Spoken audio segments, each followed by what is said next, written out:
All right, guys, I want to welcome you to the Kayak Fishing RAW podcast, and we're sitting here with Jamie Bunn, owner of Bluewater Movements. Jamie, let me reach over, shake your hand. Joe, Thanks for coming in. Pleasure. And we got Freddie York here, back from Africa. So I'm on my way to the softball game, so I'm looking sporty. yeah, you look really Yeah, sporty. yeah. So Jamie, listen, man, I love it. I really appreciate you coming on, and it's an honor. I've looked up to you for a while. A lot of Pleasure the to be kayak here. guys know that. So why don't we just start off with, like, how did you get started? What got you into this, and how did you build this thing into literally a powerhouse tournament? The best way I could describe it is no plan. I mean, there was no business plan. I was a young kid that was just diehard passionate about fishing.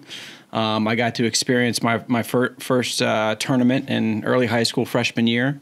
Met some guys who were really good at what they do, Right. and showed me the ropes. We put a team together and just fell in love with the experience of fishing competitive tournaments. And so that's kind of where the passion started, right? And over time, of course, my parents kicked me out the door and said, "You may love fishing, but you're still going to college," Right. which, thank you, Mom and Dad. I'm still glad they sent me to the University of Florida, go Gators. But yeah, hey, listen, it'll be interesting to see how that this bowl game stuff wraps up. But You never know. They're having another great season. Yeah, they're good. Man. So anyhow, so fast forward to college, back home one summer, trying to make a few bucks to take back with me to college. Right. Walked in a tackle shop, took a part-time job, and it was a new store. Guy was looking for business. I said, "Well, why don't you let me put together a tournament for you?" And that was 23 years ago, almost to this day. The first tournament that we ever ran was called the Tackle Depot Fishing Tournament. It is now the Saltwater Slam, which is the second leg of our summer series. Right. And just started it there for them. First event, 57 boats in the door of that tackle shop. We were taking cash in coolers, processing everything through, pen and paper. Had no idea what we were doing. Wow. I had a couple of people that were standing in line to fish the tournament who today are now the godparents to both of our kids, my wife. And guy Ronnie Mitchum said, "Look like you guys could probably use a little help." I said, "Thought no, somebody would never ask, man." Right. So they jumped in, got right involved at that first tournament. They're still on our committee to this day. Wow. And 23 years later, we have 6 events a year, 2 series. You're familiar with them. Of course. The Quest for the Crest Sailfish Series and Nice. the Pompano Beach Saltwater Circuit, which is our 3-leg summer series. Wow. It's been a ride, man. That's crazy, man. I mean, it's just awesome, Yeah. to see like what you've built and starting off in a tackle shop. I mean, it's unbelievable, just I think it goes back, in not trying to sound cheesy and all that kind of Sure. stuff, but I think it goes back to, the American dream and believing in something that you're passionate about. And Right. you have to have discipline. You've got to have, I think there's certain important criteria that has to fall into place for anything to be successful, right? Right. But I think just that a lot of that comes and you figure that out along the way, because of something you're passionate about. Sure. Of course. And don't get me wrong. I mean, it's there's been plenty of ups and downs, and I have a staff of event coordinators now, and I've got an amazing team of volunteer committee members. And without question, I think we are a fantastically well-oiled machine. But even all that being said, there has been a lot of trials and tribulation to get there. to figure out how to get there. And as well as I do, Of course. not for nothing, but most people that come to these events, they just don't see that side of it. Of course. They see the polished, finished piece and really don't have any concept of all the blood, the sweat, the tears, the grinding course. that it takes to put on these first-class events for them. And congratulations to you, because Thank you. while I haven't fished in a kayak tournament, as I've already said before, I've heard nothing but great things about what you're doing. Thank you. And I take a lot of pride in hearing you say that you've looked at our events and looked up to some of the things that we've done and He basically modeled after that. Yeah, has a shrine built to Jamie Bunn at his house. I'm like, I got Jamie coming on the podcast. Yeah, Yes. he's like man crushing. Like Hey, a well, you know madman. what? Look at you guys here doing your thing, killing Yeah. it with a podcast. Yeah, and, man. Cool, man. you're never at a point where you can stop learning and getting better. And Of I'm course. sure, just in these conversations we're having here and the things that you're doing with your events, there's plenty that I can learn from some of the cool stuff you guys have going on, and always look appreciate forward that. to keep that relationship and that communication open. Well, what's great is, from the beginning when I started fishing your events, I told you before I was fishing with Lance from Team Young Guns. Sure. And we fished one of your slam events, and we actually, I think we won, right? I think we got first or second. I think we got first, and we got the KDW Sure, he's had some big moments. Were you with him the year that they won the CV when we gave it away for the big fish of the series, or was that a different year? That was a different one. I think we won we had the Monster Wahoo that finished it off, and we got on top that tournament. Okay, and I'll never forget it because of two reasons. One was I went to the awards after the fact, and we saw like the stage. And when we won, they had the champagne showers and the big checks. And, I haven't seen stuff like that to that level because I fished a lot of events in New Jersey growing up. Sure. And the way that you put that event on and the level of competition and just the winnings and the feeling and the girls in the bikinis and the checks and just the whole atmosphere, it just made winning just better. You know what I mean? And it gave you a feeling of just, even if you didn't win, you had that feeling of excitement that was something that I wanted to create in the kayak world. An experience for your participants. Jeez Louise. And when you don't win, if you're the guy who didn't win, you're looking at those guys like, oh, I want to be him. I want to be up there. Like really bad. You know? Sure. So like if there's no event, if it's just you walking up and here's your check, bro. Have a good day. Have a good day. See you later. Nobody out there gets excited about that, Absolutely. And that was right when I saw that, I'm like, because I already had it in my mind. We were wearing the extreme shirts, and I already said, I want to do this a different way. And then seeing that and just feeling that was a game changer for, I think, extreme kayak fishing in general. And kudos to you, man. I mean, just learning from that without even really talking to you yet. Right. It was really cool to see. And then the other thing I won't forget is getting the lie detector test. Now, for you guys that don't know, so after we won, I got polygraphed, and I remember I will never forget this. You called me like right before, and I'm so nervous, and I'm like, I've never had this before. Sure. So I'm like shaking in my truck, and I'm like, oh my God, I'm going to get a polygraph, and I don't even know if I'll get my name right. Then I started YouTubing it and Googling it, made it 10 times worse. Oh, for sure. I'm watching these videos. It was like self-diagnosing whatever your health issue is online. Man. Forget about it. You'd be dead the next day if you read all that stuff. I got like cold sweats and everything, and then I go in there, and the guy is, he's grilling me with it, and it's just like he's so direct and stern, and I'm just like shaking, and I'm like, oh my God, this is the scariest moment of my life. I hope I don't ruin it for Lance. Yeah. But we made it through, but it was just like, I'm like, oh my God, this is... And listen, we still do that to this day, and obviously the goal is not to intimidate anybody out of the tournaments, but as you know, there's plenty of time, effort, and money that's invested in these events, and hey, if you're straightforward and you're honest about what you're doing and you're playing within the rules of the tournament, that's just one more layer that we make sure we're ensuring, fair play, the teams are abiding properly by the rules and regulations.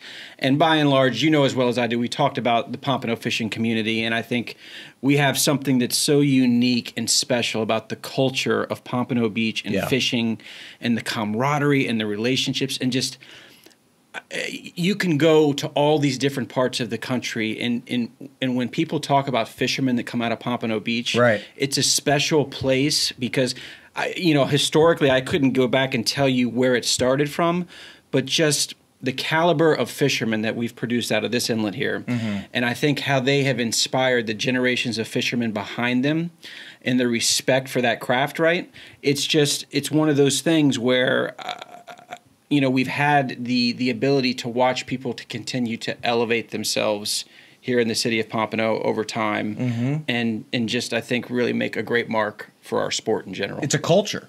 No question. I mean, look at me. I got kids following me around, signing autographs all over the place. Yeah, right. This guy cannot catch fish for anything. It's unbelievable. He goes to South Africa and gets a shark, a sand shark? But sand sharks there are like a big deal. Okay, yeah, sure they are, Fred. No, I was the biggest one the guy ever caught. Yeah, right. And that was mine. Yeah, okay. American. But yeah, it's just like a culture, and I think you know, when you think of Pompano Beach, obviously you think of your events, and that was another thing that I was like, you know, I want the kayak community to think the same thing. You know, Sure. I want them to think Pompano Beach, like 2 miles off the beach, you're getting sailfish, wahoo, tuna, the whole spiel. So again, it's incredible to see what these guys. I mean, you know, admittedly, I don't know a ton about the kayak world in that particular space, but to see how that has progressed as a sport and what your anglers are going out and doing in these boats that they go out and do them in is like really mind-boggling. It's pretty crazy. And I'll tell you, and I would even be willing to throw it out there with whether it's summer tournament, you know, sailfish tournament, you know, one of these teams that's winning your event. I got no problems throwing a free entry out there for them to even come, you know, play on the other side of the fence with us just from winning one of your events. They can come over and fish the shootout or the slam or the showdown or whatever. I appreciate that. I have a guy that comes from Jacksonville. He's actually a veteran. For the last 2 years, he has literally driven down, registered for our event in a kayak to fish the summer tournaments. Really? I don't know the name offhand. He's never made it out the inlet. He's had some tough circumstances. He's had some boat issues. 2 years ago it was pretty rough. He wasn't comfortable. So I'm still waiting for that moment where we push somebody out our tournaments, which obviously are not kayak based, and they're competing in a kayak. I think that would be pretty fun. That's and awesome. epic. Are they required to launch from the inlet?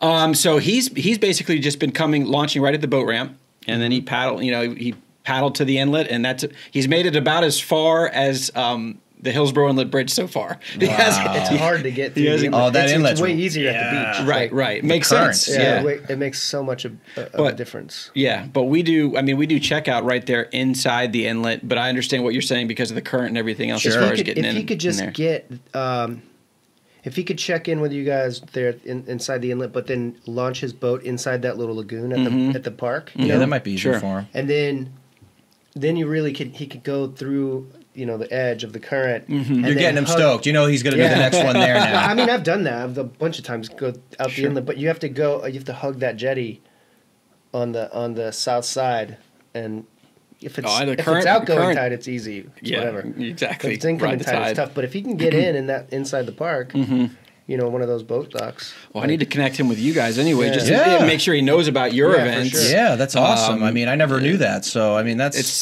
he's attempted twice. He didn't make it out the first year, so we gave him a credit and let him carry his entry over to the second year because of his situation. Yeah, and then had another issue the second year. But now you guys weigh differently than I think we do. So like if you win the tournament, what did you weigh in? You know what I mean? Like, so depending upon our series, if we're talking about like the summer series where they're bringing meat fish to the scales, like your summer tournaments.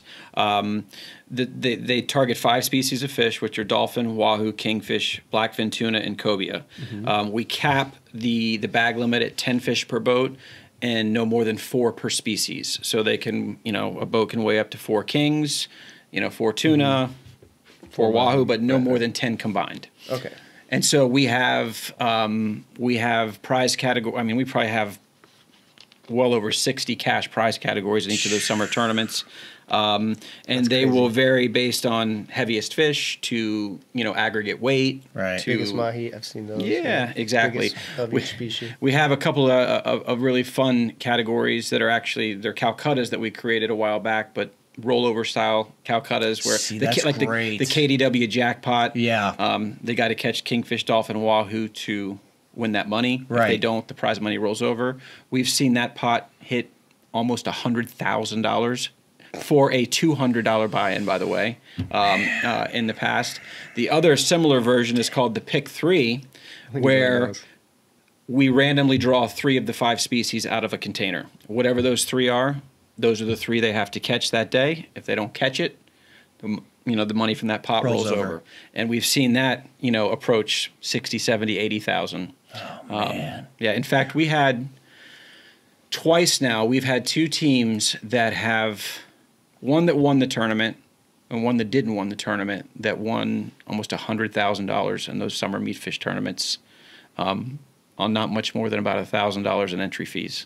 Unbelievable. It's a pretty damn good ROI. If you ask me. That's just to go fishing. I know. I mean, not on your level size money, but we've seen that starting to happen with ours, where they'll do a Calcutta and they'll actually win more than, you know, we'll have a Kingfish Calcutta. Right. They'll win more money than the guy that won the tournament. Yeah, and that's what makes it great. That's the beauty of some of these categories. I mean, the backbone of my events have always been highly competitive, you know, and rewarding the people who perform at the highest level. That's how I, you know, was as a competitor growing up. It's how I believe sports should be. You reward the people who are the best at what they do. Exactly. But at the same token, we want everybody to feel like they can come out and have a good time and hopefully aspire, as you touched on before, to see these teams who are achieving great things, whether it's releasing sailfish or, you know, these meat fish tournaments, and kind of aspire to get better themselves. Right. But along the way, give them some opportunities to still have plenty of fun, whether it's non-pro divisions, you know, family divisions, small boat divisions, you know, obviously, as you touched on, throwing great parties so that the overall experience is still a fantastic time. But you know, my philosophy has and always will be, you know, and it's been very gratifying for me to see how well the talent level in these tournaments has progressed over the years. Yeah. It's probably as competitive as I've ever seen it since I've been doing it. Right. Both on the meat fish and the sailfish side. Yeah. And that makes me kind of feel good because it's like, you know what? People have looked at these guys that are better than them. And you know, you'll always find people that'll make excuses and say, we can't compete. We're not going to get, you know, we're not going to throw money and give it away. Yeah. I don't have the engines. Yeah. We made a post yesterday on social media on Instagram and said, you know, there are those who say we can't compete and there are others who say, watch me.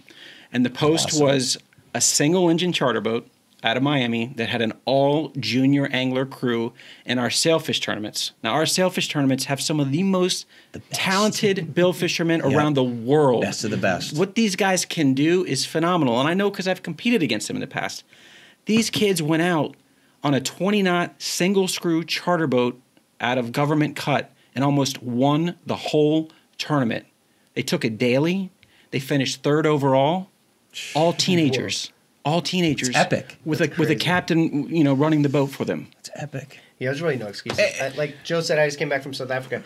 Every boat launches and lands on the beach. Yeah. In 8 feet surf. Right. Every boat. Yeah. There are no inlets. There's no place. There's no boat ramp. You have a winch on the front of your truck. You drive it down on the trailer. You let it down. Your buddies drag it into the water.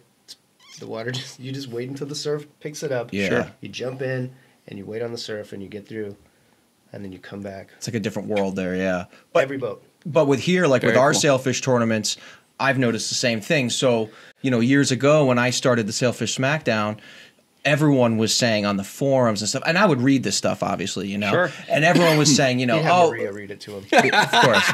Yeah, my wife does a lot, so. But I would read this stuff and until she has the baby. Then you might be looking for some more help. Yeah. She's still going to do other reading. Fred, I'll need your help later in the future, buddy. But I was just seeing this stuff and people were saying, you know, you know, the sport's not there yet. You know, we how are we going to get 2 sailfish in a day on a kayak? You know, it hasn't been done. We can't do this. Well, you know, wah.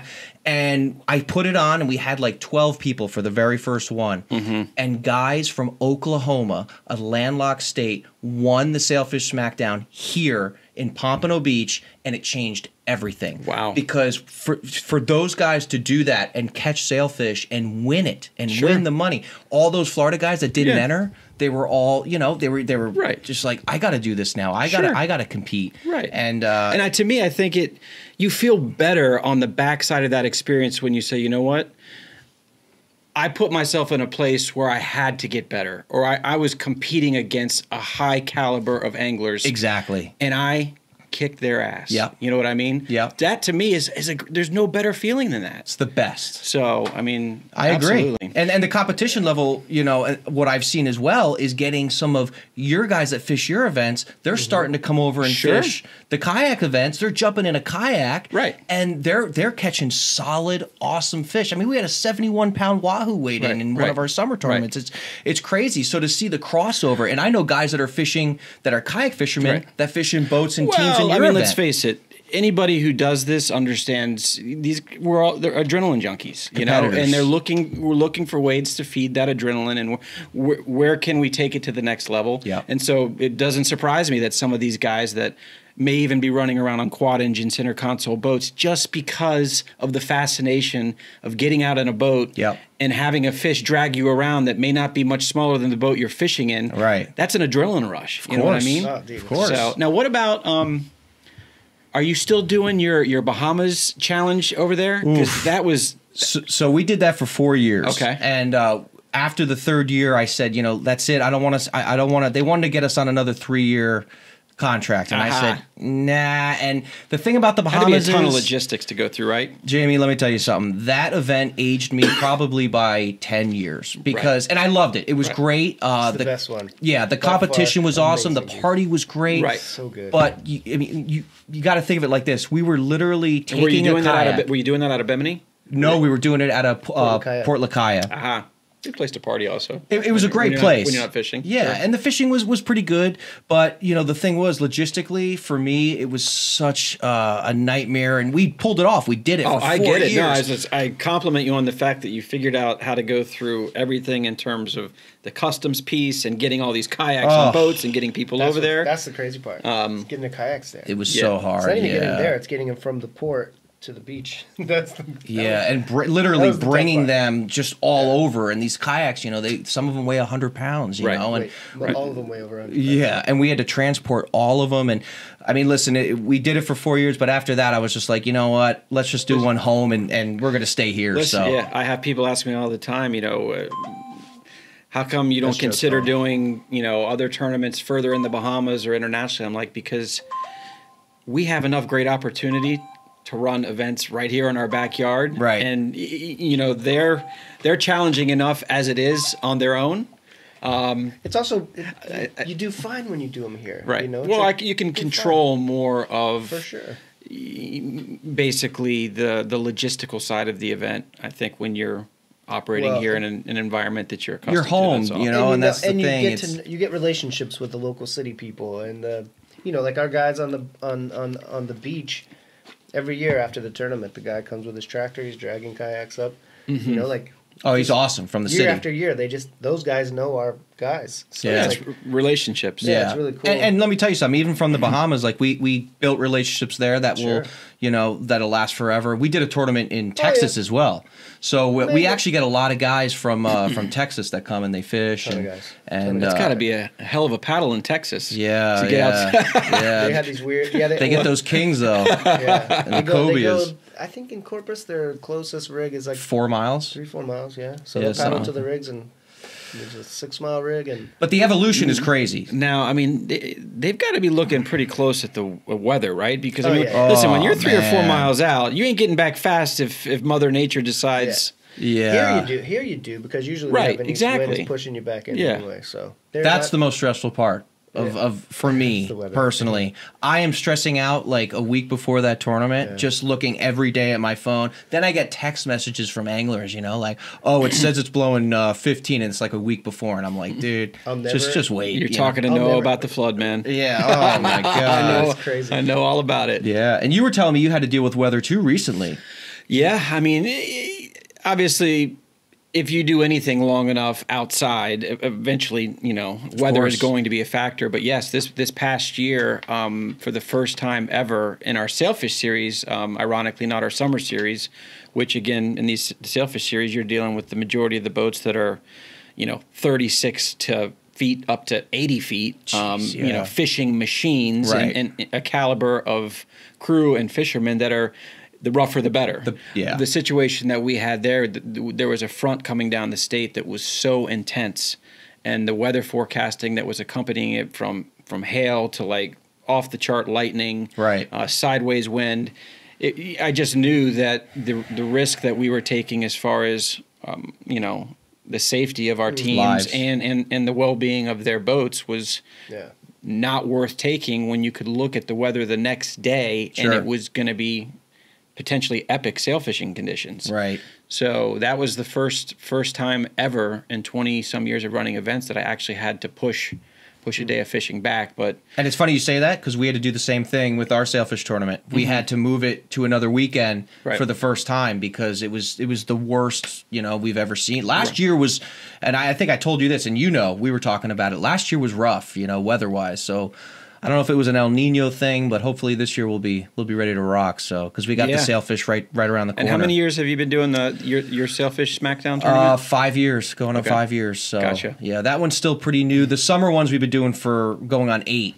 What's the most releases you've ever had a team put up in the kayak side? So we do like individuals. So it's You're your own captain and your own. Yeah, it's just one angler on the kayak. Of course. The most we had was actually a guy that fishes your events, Benny Sosa, and he released 4 in a day on the kayak. Wow. Yeah, 3 in a day. 3 in a day, and then he had a 4. He had 1 the day because we do 2 days. That's still strong. Yeah, real so strong. 4 altogether. Yeah. Wow. Yeah. So Well, here's the thing: it's like, Benny could probably release 7 in a day, but he can only take 8 or 10 baits. Right. That's the thing with our tournaments. Bait Is right. So, and there's no kiting.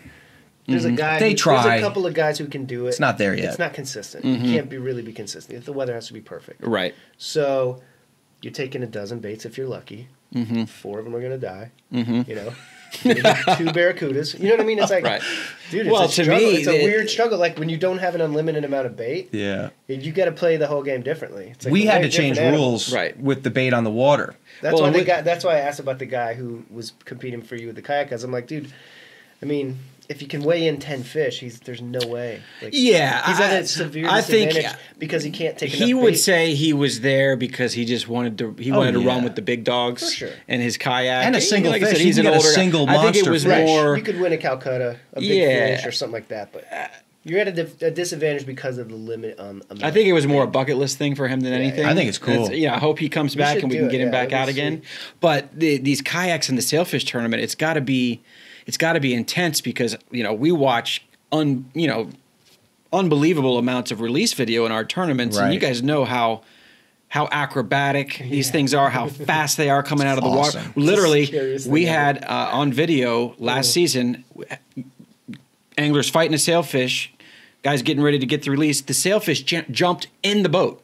Completely in the boat. I'm like, well, he certainly made that leader touch pretty easy. And so I'm thinking to myself, if I'm in a kayak and you're literally sitting in the water and you know what these fish are capable of on any given second, it's got to be a little nerve-wracking, man. Making sure that this fish is not going to jump into me as I'm fighting him. Yeah. There's also the added scare. So it happened to me in South Africa. Brad hooks up on a sailfish. No, a boat hooks up on a sailfish, and I'm with my buddy. We're probably 15, 20 yards from each other. But the sailfish is only like 20 yards in front of him, doing this move, coming right at us. Oh yeah, dude. They'll jump. They'll jump right in. They have no idea where they're going. There's sword on their face, just flopping around. Listen, they're in full defense mode, man. Oh yeah. Oh, that's what's sketchy is when someone else hooks it and you're behind them. Yeah. And it's good doing its moves. And that's what's great about what we're doing with the sailfish tournament because we usually have out of towners win, which is the crazy part. We had a guy from Pittsburgh, Pennsylvania, win it last year, and then a guy from Jacksonville that came down and won it last year. And so they're coming down that far just specifically for the sailfish tournament, correct? That's crazy. And they're beating the locals. That's the crazy part. Wow. And the locals, we have some great local fishermen. I mean, like I said, guys that fish your events and guys that are just die-hard kayak guys. So, what percentage of your teams would you say come from out of Florida to come? That many come from out of Florida. And so, just out of curiosity, what do you attribute, or how are you drawing them from there? Is it our advertising? Where are they coming from? Yeah, I mean, we like I told you before, the thing that when I started doing this was just online advertising. I'm just relentless with it. I just want to post. I'm creating new stuff all the time and just trying to think of different ways, new ways, like this podcast, for instance, to get more people involved in the sport, itself. And that was the thing was in the beginning was, literally growing this thing from nothing, it was nothing. And then to kind of build it up to what it is today, it was crazy. And so the average kayak tournament summer, so how many boats do you have in it? We get about over 100 for the summer. And then for the cool. sailfish, we get, if it's nice out, we'll get 80 to 100.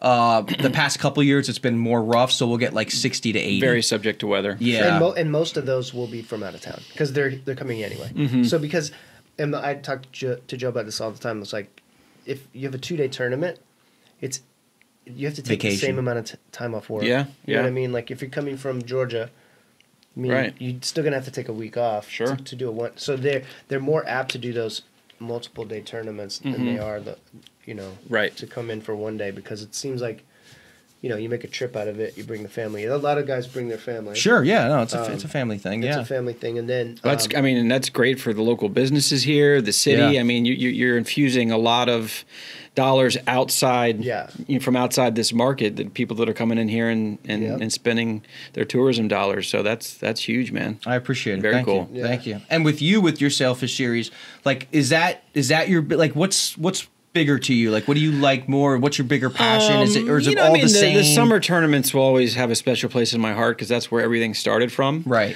If you're asking me, 20 some years later, I think where I'm probably more passionate about competitive sail fishing. It sounds like it, yeah. There's, to me, the poetry of competitive sail fishing and the strategy that these guys apply, and the way that the leaderboard can literally change second by second. Yeah. 1 minute you're in first place, the next minute you're in 10th, 1 minute you're out of it, next thing you're one fish away from winning the whole thing. Right. I mean, it's just so exciting. So I would say, as far as the competitive experience, I would probably lean a little bit more towards the sailfish side. Right. But they both, bring something different to the table. I mean, the summer events are a lot of fun, great parties, great people, just great camaraderie. And the sailfish tournaments, man, I mean, we're going to have a team that potentially will go home in one of these 3 tournaments this season with a check north of $500,000. Jeez, we have a jackpot right now that's going to be approaching a $300,000 payout in January at Operation Sailfish, for a $1,000 buy-in. One winner. And so if you happen to win that, and chances are if you win that, you're going to do well in the tournament. Let's say you win the tournament. I mean, you're easily looking at a $500,000-$600,000 take home. I mean, get that boat again, bro. Hey, it'd be really cool if somebody did it in a kayak, man. Yeah. Hey, I'll be in. Oh my God, man, that's just that money. It's just. Did you ever picture that, like, when you first started? Like, did you have a dream that it would be like this, or? No, I mean, because I would say, again, everything was more built about the passion for it. Right. And then I think, as like anything else, over time, as you're building a business and you see where the best opportunities are, and maybe where you should be positioning yourself based on what the market looks like. Our first sailfish tournament, which we haven't changed to this day, because I still very strongly believe you always need feeder events that can get, the average fisherman, the people that may not have complete wide open checkbooks, but still are interested in being a part of it and learning more about it, to give them access. We fished one. Yeah, and so like our Sailfish Challenge, which was the first sailfish tournament we ever ran, it's the 3 inlet format. Used to be 1 day, now it's 2 because of the series that it's a part of. That's an $800 buy-in per team, covers all your anglers. Right. And, we're feeding them Blue Moon at Blue Moon Fish Company's restaurant. Yep. They're getting killer shirts and an amazing price. Sponsors. All kinds of entertainment. And they have a chance to go out and at least kind of get their feet wet a little bit to see what that experience is like. So that over time, if they really get kind of hooked on it, I like that. We've got these other higher level events where they can come out and bet big to win big. What was the big fish prize in the last Sailfish Challenge? So I think our top, as far as last season was concerned, we had Wheeze and the Keys won the first leg for about $210,000. I would say that was close to the high point, the high dollar earning team as far as a tournament is concerned. Right. No, I meant the actual. There was a prize for, or a Calcutta for a big fish. Oh, well, I mean, we have meat fish Calcuttas in the sailfish tournaments. Is that what you're asking? Yeah. Wasn't that right? They generally range anywhere from about 15 to 20,000 for the meat fish Calcuttas. Yeah, it was a big one. And you'll see, even some of these meat fish guys, like my buddy Bryce Statham, who owns Blue Moon. Yeah. He could care less, to be honest with you, about catching a sailfish. He talks trash about him all the time because he likes catching meat fish. That's his thing. Yeah. But he specifically fishes our sailfish tournaments because he knows all these other guys aren't targeting the meat fish. He slide right in there, and he's probably cashed a half dozen times, a $15,000, $20,000 check. Targeting in our sailfish tournaments, just targeting the meat fish. And that's what you were talking about, like the anglers in your event. It's almost like they're characters. They have different strategies, and that's what makes it great. Yeah, that it just gets you fired. It gets me fired up. Right. Because it's they're super competitive. Obviously, and as you know, there's a ton of ego that runs around, and really in tournaments, ego, and obviously guys who are very competitive to not get beat by the guy next to him that's just as competitive as he is, right? Because you're going to hear about it for the rest of the season or whatever the case may be. But setting that piece aside, you would never know it outside of it when it comes to the parties and the festivities and the friendships that occur and are made as a result of all the networking and the relationship building that goes around these events, team to team, sponsor to team. It's and again, I hear more people say it that come from other places and experience tournament fishing here in Pompano to say how unique and special it is about the relationships that exist between the fishermen and the teams and the camaraderie. Yeah, I agree. We hear that all the time. That's the biggest thing. I mean, I met almost all of my friends here in Florida from the extreme events and your events, like Lance and stuff. I mean, it's a family, man. It's a big family, No doubt. I mean, Lance he's been around as long as I can remember since we've been doing this. Yeah. Even back to the early days when I used to compete against him in the Pompano Rodeo, and I mean, he's still around, Oh yeah. And I think it's fantastic to see him doing it with his son. And sure. I mean, obviously they've made memories that will last forever. Forever. And it's awesome. And that's what it's all about, 100%. Well, I mean, as well as I do, for every boat that cashes a big check in your tournament or mine, there's 100 more that don't do that. Exactly. And so, going back to the piece of running a real event that, you have real experiences and people really, there's more than just you're a part of it check. Anyway, even if you didn't. Those are the things that are going to continue to bring, or should continue to bring people back, because it doesn't matter, in my opinion, whether you're fishing like our summer tournament and competing for, let's say you're competing for a few $1,000, right, or you're competing for a few $100,000. If you're doing it for the money, it will never last. Exactly. It'll never last. We did a whole podcast on that. I don't do it for the money, dude. Yeah. Well, I mean, you'll never win. Trust me, the money is great when you have those moments in the spotlight. Right. But there's going to be plenty of other times, right, because of the competitive nature of these events, where it's not there. But you still have to be able to enjoy the event in spite of that. Yeah. Otherwise, you won't last. Exactly. Yeah.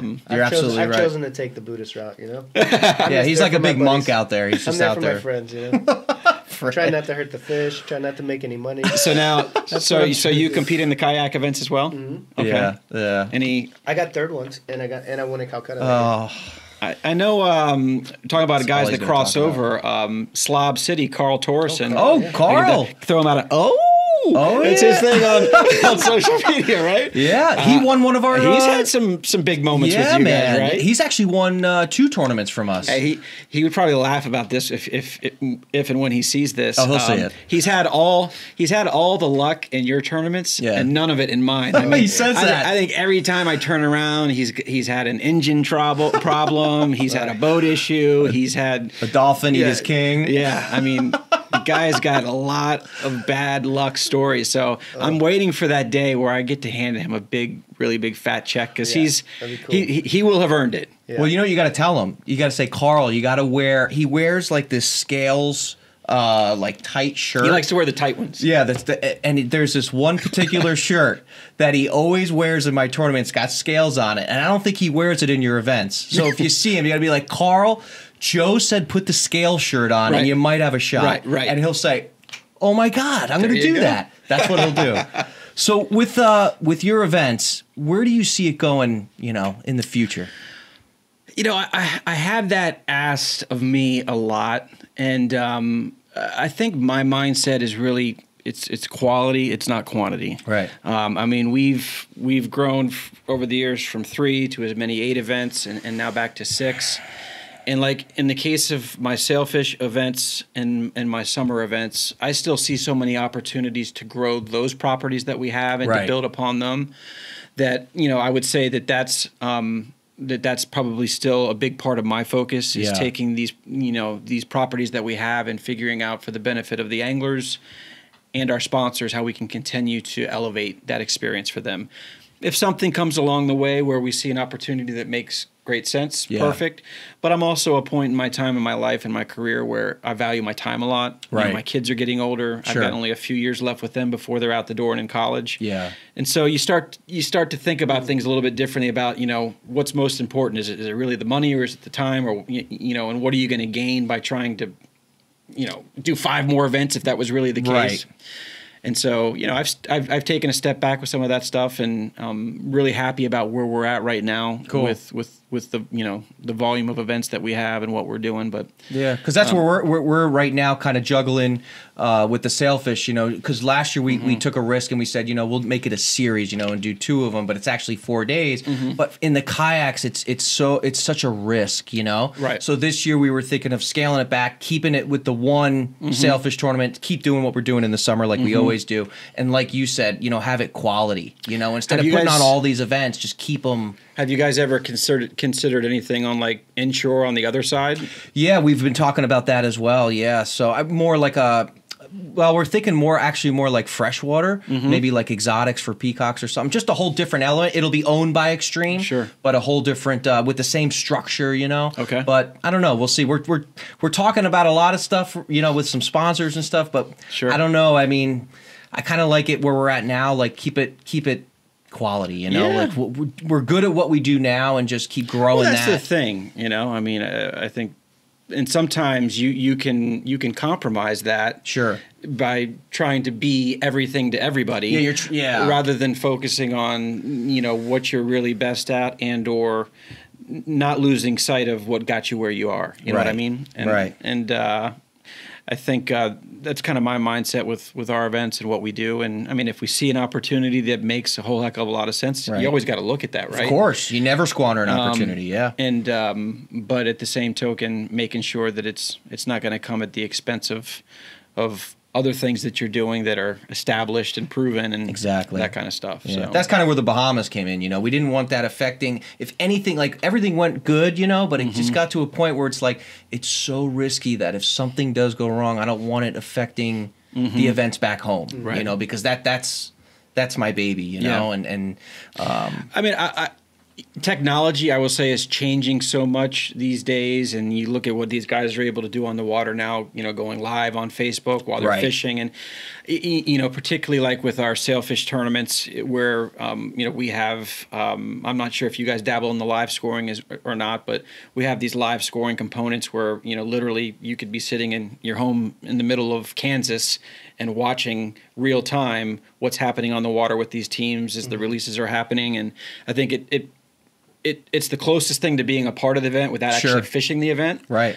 And, you know, I'll be interested to see as technology continues to progress. I mean, I think it would be so amazing if you could almost film these events live, watch it, you know, from a digital experience where these guys are competing, whether it's meat fishing or sail fishing, and you could bring some of that experience right to your home. Right. Because you know as well as I do, you know, may not work as well in the Gulf where they're 50, 60 miles off, but these guys they're a mile or 2 miles from land. That's it. I mean, they're close to towers. They're close to cellular, you know, communication. Yeah. So that to me, I think has a lot of future potential for our sport. I don't claim to be any tech guru kind of a guy. I'm more of just a kind of a vision creative guy. Yeah. But I see that as being a great opportunity for our sport if you know, the people that are smarter than I am in that realm can figure out how to harness the technology a little bit. And I know you refer to yourself as a tech geek. You got my brain kind of running right now. We're gonna run out. Yeah. So. But listen, Jamie, we appreciate everything, and I appreciate you coming on the show, man. And I'm grateful to be here. So thank you as well. Yeah, and it's I learned a lot from you, even though we haven't met that much, but hopefully we can meet a lot more, and I can pick your brain. And you know how to find me, and vice versa. So let's figure out how to do some crossover stuff together. And I meant what I said. You want to throw something out there for your guys? I think that'd be awesome. Top team in one or more of the kayak tournaments that wants to come play with us in the summer events. I'm 100% down for that. Yeah, that'd be great, man. So that'd be awesome. Thanks, Jamie, man. Pleasure. I appreciate it. All right, guys. You're the man. Hey, thank you. Yep. Thank you. Thank you. We're out of here. Oh.